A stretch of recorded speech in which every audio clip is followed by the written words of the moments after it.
We have House File 3803. Representative Norris, welcome back to the committee. Members, I will move House File 3803 before us as Representative Norris gets settled at the table.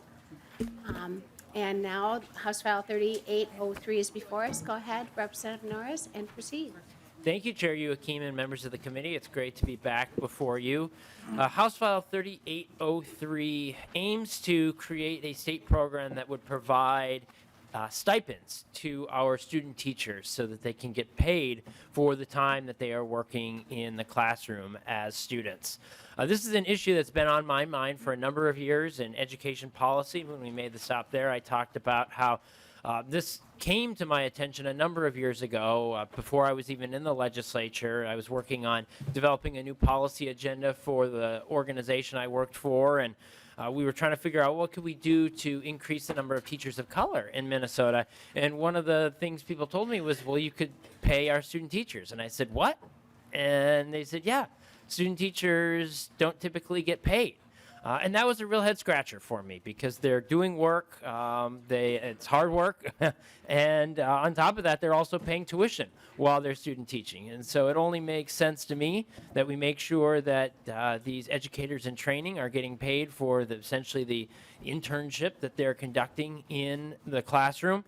I think this would accomplish a number of things. It would overall increase the number of teachers that we have going into the profession, but in particular, it would help to address the disparities we see in terms of teachers from underrepresented backgrounds coming into our classrooms. I'm proud that this is a bipartisan bill. This is an issue that I know Representative Erdahl has been working on for a number of years. He's got a bill that he introduced along the same lines. Appreciate him signing on to my bill as well. We've got a number of great testifiers who can speak more specifically to the issue, including their own personal experiences. So with that, Chair Joachim, I will turn it over to my testifiers. Thank you, Representative Norris. First up, we have Caitlin Efta. She's remote. Please, it looks like she's on there. Please state your name for the record and proceed. Yes, sorry, just give me one moment here. I need to shut my classroom door. I'm currently student teaching and somebody's out in the hall.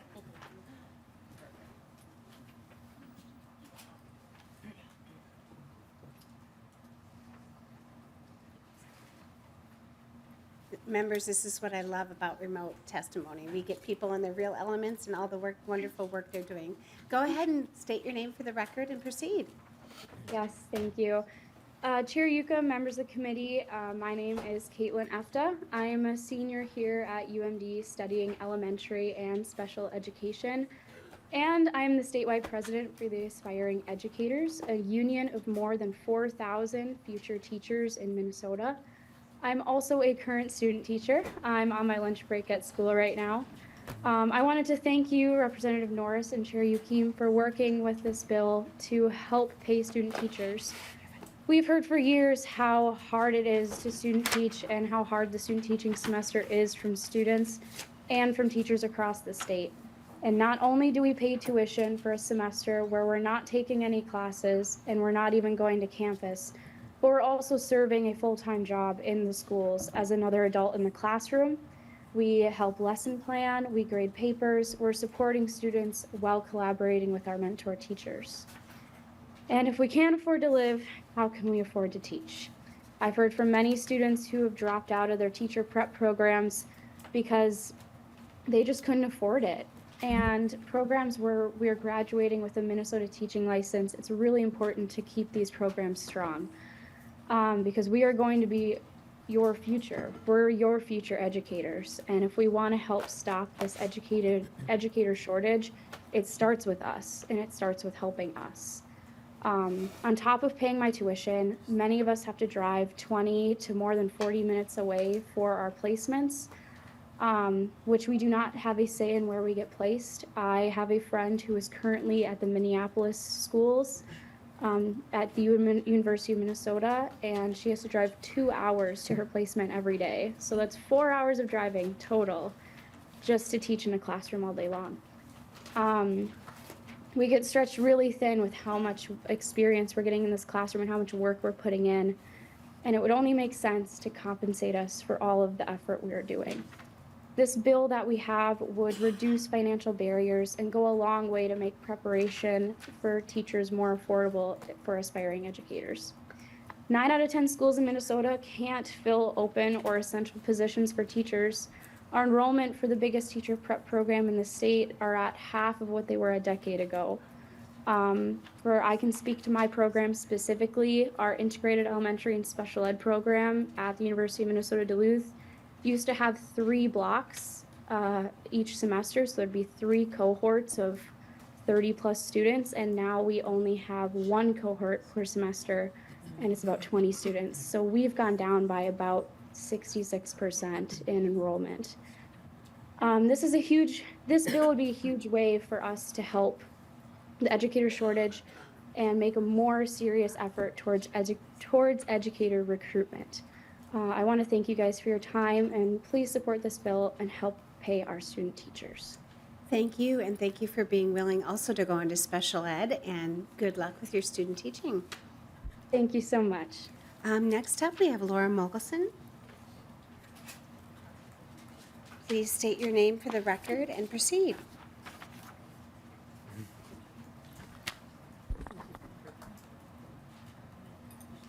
Good morning. My name is Laura Mogelson, and I'm here from the Minnesota Association of Colleges of Teacher Education. Chair Joachim, members of the House Education Committee, I'm here to express strong support for House File 3803. I'm going to give you all a little bit of background first about student teaching in Minnesota. Teacher candidates must complete a minimum of 12 weeks of full-time student teaching for an initial teaching license. For most teacher candidates, this is indeed an unpaid experience.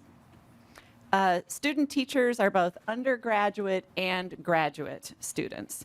So the student that we just heard from here is an undergraduate student. There are graduate students. Sometimes people are, in fact, not only doing full-time student teaching during that semester, but they're also taking coursework. So there are many different models out there. The person you just heard from there, she's a full-time student teacher. Sometimes people are also taking full-time courses on top of that, really making additional work to earn money impossible. Student teachers often come into the profession as career changers. We end up recruiting a lot of non-licensed school professionals with or without bachelor's degrees into our programs. These expectations of unpaid student teaching come from a time when we had predominantly full-time undergraduate students who were supported by their families.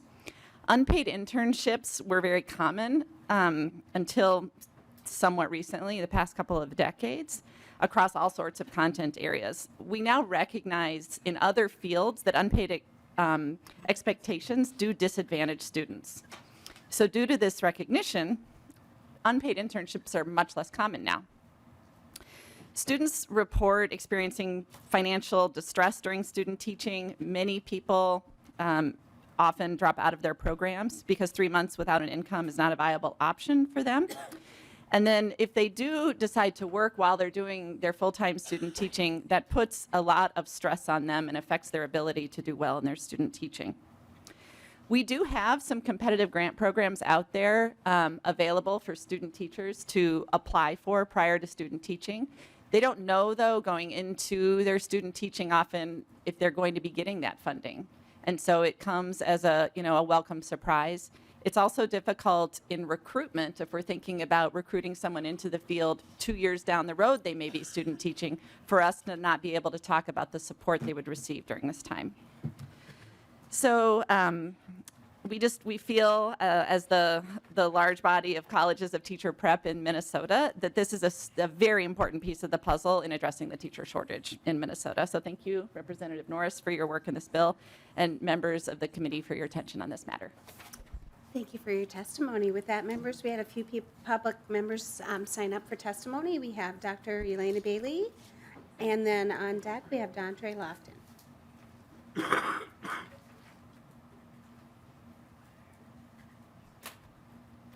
Go ahead and state your name for the record and proceed. Thank you. Chair Youakim, members of the committee, my name is Dr. Elena Bailey. I'm the Executive Director of the Professional Educator Licensing and Standards Board, otherwise known as PELSB. Thank you for the opportunity to support HF 3803. PELSB is responsible for establishing the state standards required to be a licensed teacher in Minnesota, and we also oversee the state's teacher preparation licensure programs. PELSB's mission is to ensure all Minnesota students have high-quality educators in their schools. As the agency responsible for overseeing teacher preparation in the state, we work closely with providers to ensure student teaching experiences prepare teacher candidates to work with all Minnesota students. Student teaching is an essential part of the teacher training process because it provides invaluable classroom experience, mentorship, and feedback to aspiring teachers. In Minnesota, student teaching is a minimum of 12 weeks and is often completed as an unpaid experience. While the benefits of high-quality student teaching preparation are well documented, we also know that the financial burden of working without pay is a deterrent to many. We appreciate the conversations taking place today to address the financial needs of our aspiring educators, including Representative Erdahl's bill that proposed much-needed financial support.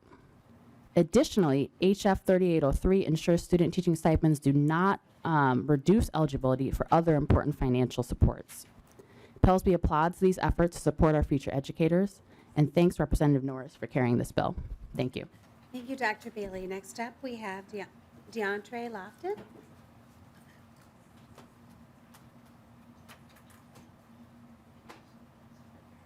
Go ahead and get settled and state your name for the record and proceed.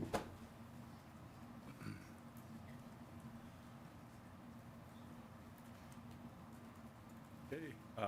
Good morning, Chair Youakim and esteemed committee members. My name is DeAndre Lofton. I am currently enrolled at MCTC, and I am a Black Men Teach Student Fellow. I am eagerly preparing to transfer to Augsburg next fall to pursue my teaching degree in elementary education with a mathematic endorsement. Today, I stand before you to testify in staunch support of HF 3803, and I extend my sincere gratitude to Rep. Norris for championing this bill. As a non-traditional student, my journey towards becoming a teacher has been deeply influenced by pivotal moments in my life. The spark that ignited my passion for education was kindled back in 2014 with the birth of my son. Parenthood has a remarkable way of reshaping one's priority and aspirations, and it was in the profound moment of caring for my child and nurturing that I felt the calling to embark on this journey. Though my decision to pursue a career in education officially took shape in 2021, its roots trace back to that transformative moment 9 years ago. Since then, I have dedicated myself wholeheartedly to this purpose, to this pursuit propelled by the profound desire to positively impact the lives of future generations and contribute to the advancement of equitable education. One of the key provisions of HF 3803 that resonates deeply with me is this offering of financial support for student teachers. As a non-traditional student and a prospective educator, navigating the financial aspects of pursuing higher education while preparing for a career in teaching can be daunting. This bill commitment to providing financial assistance to student teachers is not just a lifeline, it's a beacon of hope for individuals like myself who are dedicated to shaping the futures through education. The financial support offered by HF 3803 acknowledges the diverse circumstances of aspiring educators and help alleviate the financial burdens that can often hinder their progress. As a Black Men Teach Student Fellow, I understand firsthand the importance of financial support in enabling individuals from underrepresented backgrounds to pursue careers in education. Too often, financial barriers prevent talented individuals from entering the teacher profession. In conclusion, I urge the committee to wholeheartedly support HF 3803 and its provision for financial support to student teachers. By investing in the success of aspiring educators, we not only empower individuals to fulfill their dreams of becoming teachers, but also strengthen our education system as a whole. Thank you for your time. Thank you, and thank you for being willing to go into the profession of teaching, and especially elementary, and especially with a focus on math. I like that. Thank you. Thank you. With that, members, we'll go to member questions. Representative Clardy.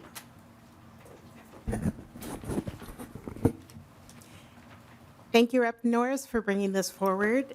This is a very important bill. I have a lot of similarities to DeAndre. I was a career professional who decided to change careers. I already had my bachelor's degree. I owned a house. I had a child, that whole thing. And the only way I could have done a career transfer would be to have a paid internship. And it also, beside the obvious, it takes a lot of stress off. You don't have to do that extra job where you're working full time. So you're able to embrace your time or, put your time and your balance into your career. So I strongly support this. I think it also will help diversify the teaching profession like you stated early on. So thank you. Thank you. Thank you. Members, any further? Representative Anderson. Thank you. Just something that I brought up with a few of my colleagues, but I think over the next, year or so, we should really start rethinking how this is done, because these students are also paying tuition to a university that has absolutely nothing to do with this except maybe helping place them. And that's very expensive. And that's not the norm, okay, in other fields. And this has just it's very, very, very, very outdated what's going on here. But they could easily need so many, hours of internship, help it get coordinated by the school or wherever, or the Department of Ed or whatever. And it wouldn't even, it could be completely outside of their college. And it would just be a requirement for a teacher's license. So that would save a significant amount of money for these students and time. And I think because it's so difficult for, students to get through this process, and it's not necessarily a career that is, paying $100,000 a year, right, coming out of the chute, or ever probably, right? But we're just discouraging our young people, and certainly our best and brightest, from following this career path. And so just something for all of us to think about. So thank you. Thank you, Representative Anderson. Members, any other questions or comments? Representative Perez-Vega. Thank you. Thanks, Madam Chair, and thank you, Representative Norris. We've studied the research last session, this session, the proportion of students of color to teachers of color. These are the avenues and the steps for those teachers of color to take their first journey into those classrooms and feel validated. And as somebody that learned and connected with the student teachers more than my own teachers, because they understood the community, they helped with our grammatic errors when we have an advantage of knowing 2 languages or more instead of it looking as it was a disability. These were the connections that made in those efforts, and to see that they were, they don't get valued for that time. Time is money, okay? And there's a lot of time that's invested by student teachers in our communities. And so I am so grateful that you've presented this bill today alongside the co-authors, and I look forward to supporting more of these initiatives. Thank you. Thank you. Lead Krisha. Thank you, Madam Chair, and thank you, Representative Norris, for your bill. I'm going to come a little, I've been thinking about this for a long time, and I'm going to go down the vein of Representative Anderson's thoughts. I actually think that we agree on the problem, which is the undervalue of student teachers. And as I think about this in the business world and in many other ones with internships, this model doesn't exist because they've decided on a better model. One of the things perhaps we could think about is schools are crying for substitute teachers. So why not create a model where we already have money where we're paying substitute teachers? Why not take this out of the college, don't pay the tuition on your 12, and what you do instead is you go to a school district and you sign up and you get hired as a long-term sub. Let's say you're a math teacher and you mentor with the math department and you get multiple teachers to work with. They're going to pay you anyway for the long-term sub, and at the end of the year, the school district's going to decide whether they should hire you or not. It becomes a pipeline for teachers into the classroom. That's what we do with companies all the time. I bring in many, many interns. We hire them and we mold them, and then they become great employees. So I think there's an opportunity to completely rethink this. We wouldn't even need the $18 million because it's already sitting in schools who are crying for substitute teachers. And a good teacher will learn and develop quickly with good mentors. So I think there's an opportunity to actually rethink this completely. And I actually, one of the things that you thought mentioned, Representative Anderson, is don't pay tuition. Get that out of there. Get that liability away from the students. Get them into the classroom. So good luck with your bill, but I think there's a huge opportunity to rethink this model. Thank you, Representative Krusia. We talked a little bit about that in ed policy, too. One of the things I think folks worry about is having somebody teach in a classroom by themselves and have members that are also teaching. It's hard for that engagement to happen, but definitely a model that needs to be rethought. Representative Norris, final comments. Thank you, Chair Joachim. We've been fortunate to have some really powerful testimony today. Ms. Efta talked about how 9 out of 10 schools can't fill openings for teachers. Mr. Lofton talked about how he sees being an educator as a calling. When we have both this big need for educators as well as people who want to pursue what they've discerned as a calling for them, I think it's in the state's best interest to do everything we can to support them. And so I'm excited to bring this bill forward, and I look forward to the committee's hopeful support for it. Thank you, Representative Norris. With that, we'll renew the motion to lay over House File 3803 for possible inclusion in Education Finance Bill.